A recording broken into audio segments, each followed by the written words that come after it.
Okay, let's unpack this. You might think you know fleas, but there's actually a lot more to these tiny pests than meets the eye. That's definitely true. I remember hearing from someone, a listener, who was battling what they thought was, some mysterious skin thing for months. Turns out the telltale signs of fleas were right there all along. It happens more often than you'd think. So today, we're doing a deep dive into this really common, often underestimated problem for pet owners. Fleas. A very important topic. Our mission, really, is to give you a shortcut, to get you well informed about spotting them, understanding the risks, which are frankly surprising, and crucially, laying out an effective battle plan. And we've got some solid info to draw on. We really do. We've pulled together some great sources. And here's a fascinating thing right away. The most common flea causing trouble for our dogs often isn't the dog flea at all.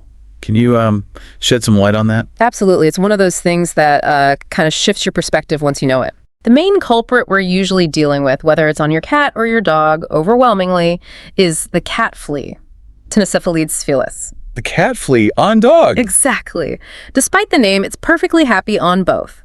The actual dog flea, Tenosiphyllides canis, well, it's quite a bit less common in most places. Right. And knowing that difference, that's really the first step, because getting identification right is key to not misdiagnosing it as, something else entirely. That's a great point. So, okay, scratching is obvious, but lots of things cause itching. What are the real unmistakable signs we should look for, the things that scream fleas? Well, the most direct way, of course, is a good visual check. The fleas themselves, they're small, quick, brown or black insects. Quick is an understatement sometimes. Oh, definitely. They move fast. You might only catch a glimpse. And they tend to hang out in specific spots. Think warmer protected areas, base of the tail, around the neck, the belly, especially the groin area. Yeah. But honestly, what's often much easier to spot than the flea itself is what we call flea dirt. Flea dirt. Sounds descriptive. It really is. It looks just like tiny black pepper specks. Or maybe coffee grounds scattered in the fur. You might see it on their bedding, too. Okay, the black specks, got it. Now, there's this simple trick, but it's like the aha moment for confirmation. Yeah. The black pepper test. Ah, yes. You mentioned this could be a game changer. It absolutely is. So simple. You just collect some of those specks, maybe brush them onto a white paper towel, and then add a drop of water. And if it dissolves into a reddish-brown stain, bingo, that's flea dirt. Reddish-brown because? Because it's digested blood. It's flea feces, basically. Unequivocal proof. It's a fantastic, quick diagnostic tool any owner can use. That's brilliant. So simple, but so effective. Really empowering. Okay, what else? Are there tools that help? Definitely. Another must-have tool is a flea comb. Right, those really fine-toothed combs. Exactly. They're designed specifically for this. You gently comb through the fur, especially in those hot spots we mentioned, tail base, abdomen. The fine teeth trap both the adult fleas, if they're there, and any flea dirt. Makes them much easier to see. Okay, so visual checks, flea dirt tests, flea combs, we've covered what to see. But our pets tell us things too, don't they, with their behavior? Oh, absolutely. Behavioral cues are usually the first sign owners notice. If your pet is suddenly scratching way more or licking or biting themselves constantly, that's a huge red flag. More than usual, you mean? Yes, a noticeable increase in frequency or intensity. And if you part the fur, look closely at the skin. You might see small, red, raised bumps. They'll look inflamed, itchy. Bites, essentially. Flea bites, yes. Yeah.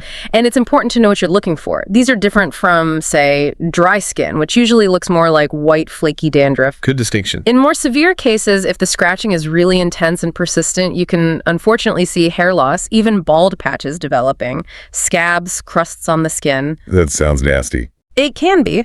And those breaks in the skin can lead to secondary infections too if bacteria get in. Ugh. And you mentioned they jump. Oh, do they ever? They're tiny jumping machines. If you disturb them while you're combing or inspecting, you'll see them leap away incredibly fast. Yeah. Very agile. Okay, that's quite a checklist. Yeah. But what if someone's done all this, they suspect fleas, but they just can't seem to find definite proof? Is there like a foolproof DIY confirmation trick? There actually is a pretty clever, simple method, a DIY flea trap. Oh, how does that work? Super easy. You just take a shallow bowl, put some water in it with a squirt of dish soap, then place it on the floor overnight near a low light source. A nightlight is perfect. Okay, why the light? Fleas are actually attracted to light and warmth, so they jump towards the nightlight. And land in the soapy water. Exactly. The soap breaks the water tension, so they sink and drown.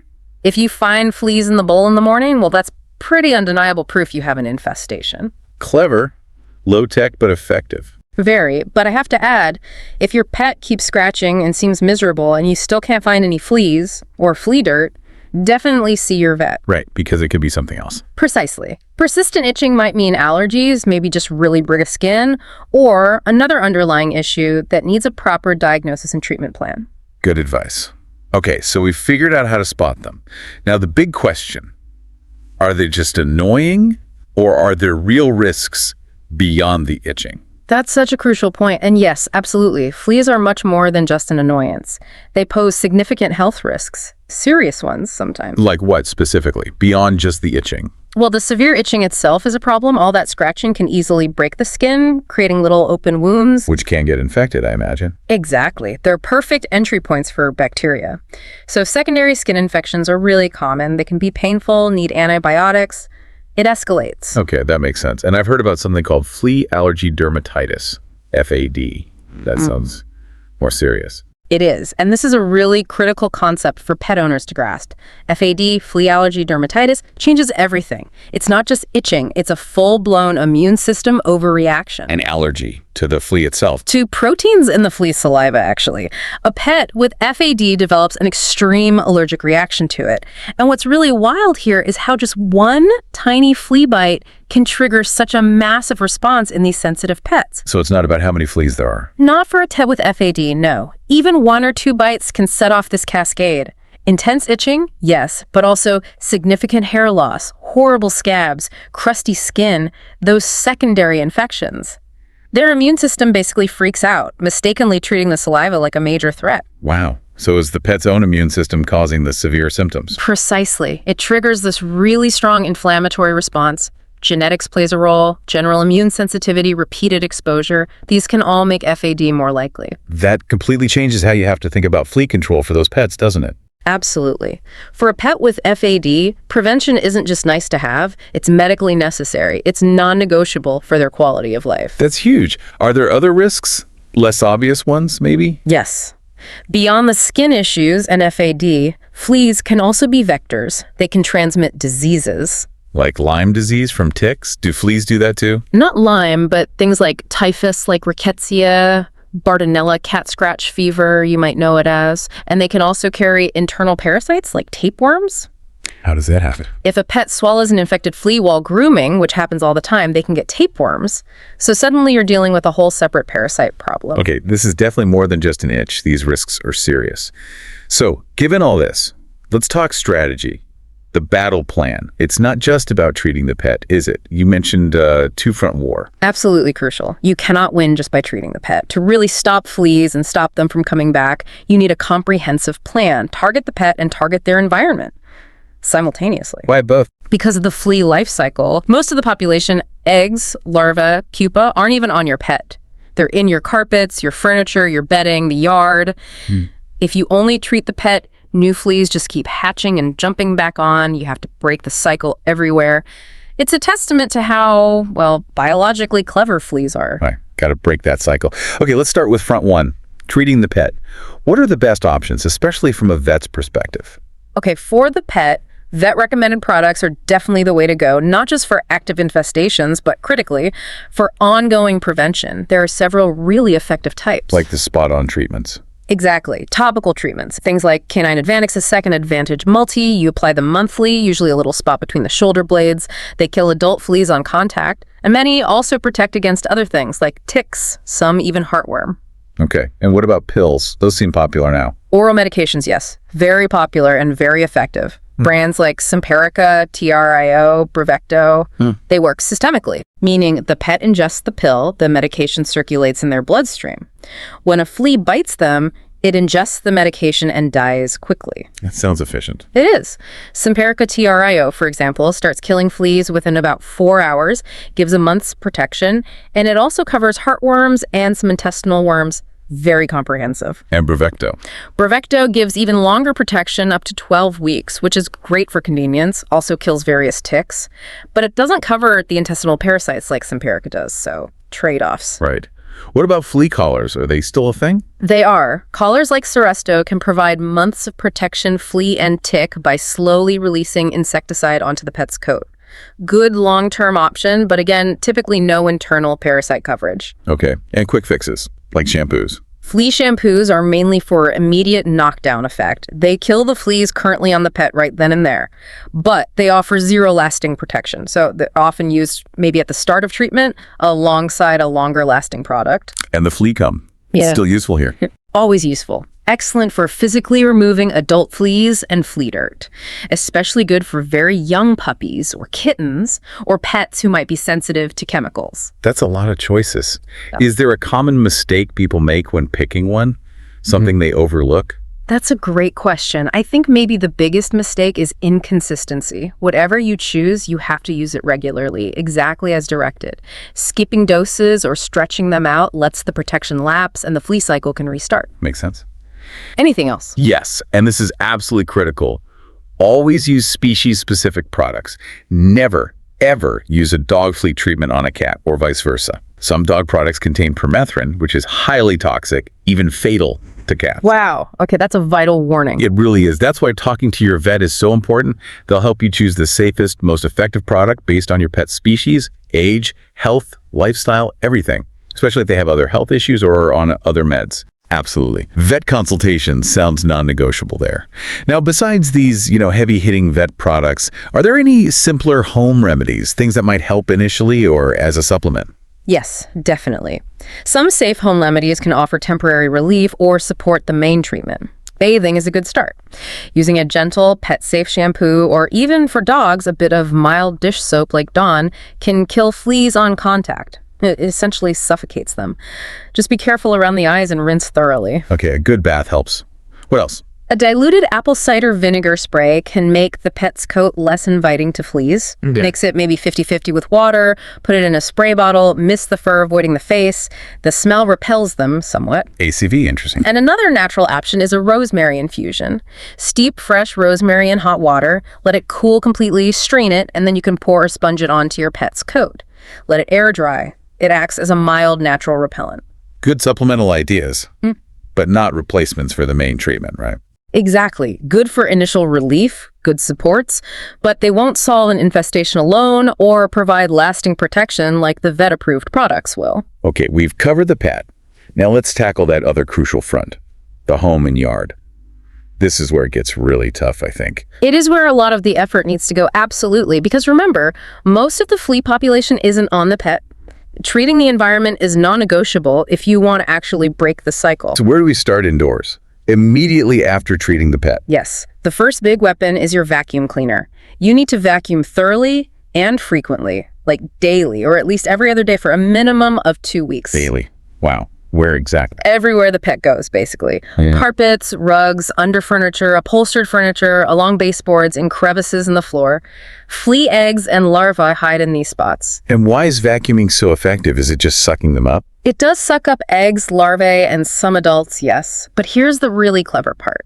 The vibration and heat from the vacuum actually stimulate the flea pupa, the cocoon stage, to hatch into adults. Why is that good? Doesn't that release more fleas? It brings them out of their protected cocoon. Once they hatch, they're vulnerable. They can be killed by any residual insecticide treatment you've used in the house, or they get sucked up in the next vacuuming session. It speeds up the process of eliminating them. Ah, I see. So you're forcing them out into the open. Exactly. And crucial tip, after every vacuuming session, immediately take the vacuum bag or empty the canister outside. Seal the contents in a plastic bag and dispose of it in an outdoor trash can. Don't let them crawl back out inside. Right. Seal and discard immediately. Got it. What about washing things, bedding?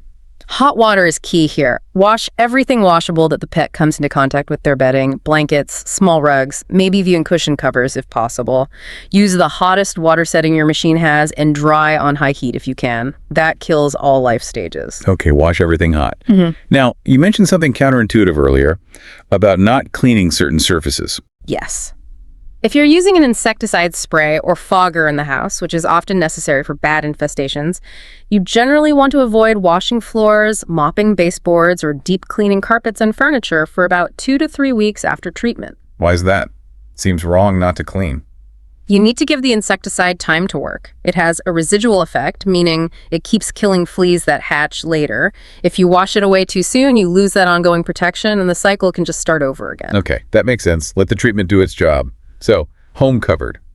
But what about outside? Fleas love the yard too, right? Oh, yes, especially shady, moist areas, under decks, bushes, and leafy debris. So yard maintenance is important. Keep the lawn mowed short, rake up leaves, clear away wood piles, get rid of general debris where they can hide and breed. Just general tidiness helps. It does. For more targeted treatment, you might need to use insecticides specifically designed for yards. Look for products containing an insect growth regulator. An IGR. And an IGR. What's that do? IGRs are fantastic. They don't necessarily kill adult fleas, but they stop the eggs and larvae from developing into adults. So they effectively sterilize the flea population in the treated area, breaking the life cycle right there in the environment. Really powerful tool. Okay, IGRs for the yard. Good tip. Anything else for outdoors? Think about wildlife. Raccoons, squirrels, opossums, stray cats. They can all carry fleas and drop eggs in your yard, constantly reinfesting it. So try to limit their access if you can. Secure trash cans, don't leave pet food outside, maybe block access under decks. Right, stop the flea taxis from dropping off passengers. Exactly. I remember one case, this owner was doing everything right inside, treating the pet meticulously, but the fleas just kept coming back. Frustrating. Incredibly. Turned out there was a small, damp, shady wood pile right near the back door. Perfect flea nursery. Treating that area finally broke the cycle. It highlights checking those unseen spots. Great example. Okay, we've hit the pet, the house, the yard. We've launched the offensive. How do we make sure they stay gone? What's the long game? Ongoing vigilance, really. Keep checking your pets regularly, even after you think the problem is gone. Comb them, look for flea dirt. Keep up the environmental cleaning, maybe not daily anymore, but regularly. Keep an eye on bedding. Stay vigilant until you've gone several weeks, maybe even a month or two for bad cases with absolutely no signs. And keep up the preventative treatments on the pet. Absolutely critical. Year-round prevention is usually recommended, especially in warmer climates or if your pet goes outside. Also, seal up entry points. Check for cracks around windows, doors, foundation vents where fleas or wildlife carrying them might get in. Be prepared for round 2. Sometimes, yes. Especially with heavy infestations, pupa can lie dormant for months. You might need a follow-up environmental treatment 2 to 4 weeks after the first one to catch any newly hatched fleas that survived the initial onslaught. Persistence is key. And one last environmental tip. Control moisture. Fleas thrive in damp, humid conditions. Fix leaky pipes, ensure good drainage around the house, maybe use a dehumidifier indoors if needed. Making the environment less hospitable helps long-term. This has been incredibly thorough. Wow. So much practical advice packed in here. So wrapping this up, what does this all really mean for everyone listening? It means you can win this battle. Right. With this deep dive, you're really armed now. You have the knowledge to not just react when you see a flea, but to be proactive, to have a plan. And it really hits home that combining that consistent pet treatment with diligent environmental control, that's the knockout punch. Exactly. That dual approach is what maximizes your chance of success. You're interrupting the flea life cycle everywhere, stopping new fleas from growing up, and cutting off those reinfestation sources. It's the only way to really get ahead of them. It truly is. It's about thinking holistically about the whole ecosystem. And, it kind of makes you think, doesn't it? Well, given how incredibly resilient and adaptable these tiny creatures are, how they exploit these little environmental niches like moisture and shelter, it raises an interesting question. What other unseen elements, maybe just as small or overlooked, might be subtly influencing your home environment or even your pet's well-being in ways you haven't even considered yet?